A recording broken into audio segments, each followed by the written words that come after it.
It's July 1st, the Mets are doing terrible, and the Hamburglar is going to be throwing out the first pitch today. This is the second year in a row that the Mets have had to turn to a McDonald's mascot in an attempt to recover their season. They lost like 36-3 over the course of their series over the weekend.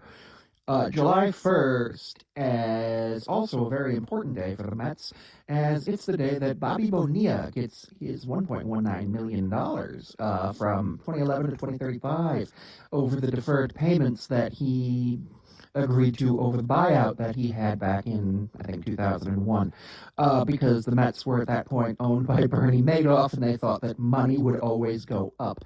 Now, technically, the time value of money means that this money would have been worth way more back in 2001 than it is now, but he is 62 or 63 years old at this point, so he is collecting that, and I know he has more than 43 days of service time. I think he has 8 years of service time, something along those lines. I don't think he has the full 10 required for the full pension.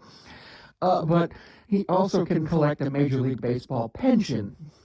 Now, the question is, what could the Mets do with that $1.19 million? The Mets could, realistically, they could bring up a AAA reliever who could just do something, and for the league minimum, and still have $450,000 for something else. Now, Juan Soto plays for the Mets on a 15-year, $765 million contract, and I'm wondering if that contract, which currently includes no deferrals, is going to end up having the Mets buying it out like they did to Bonilla, which is rather interesting because Bobby Bonilla was an interesting player, wasn't the worst, wasn't the best, signed a contract, and managed to just need to be off the Mets and needed to figure out a way to be paid. So the Mets have been bad forever. They did win that one World Series, but unfortunately it was so long ago. I think it was 69. But they have been so bad. My entire life, the Mets have been bad. I have never seen a baseball team be worse than the Mets, and I'm a Mariners fan.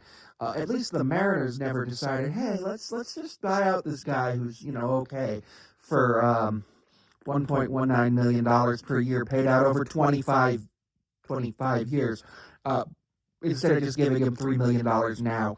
The Mariners aren't that cheap. I mean, yeah, I know that there were deferred payments for Ken Griffey from the Reds, and I'm sure the Mariners could have worked out Ken Griffey Jr.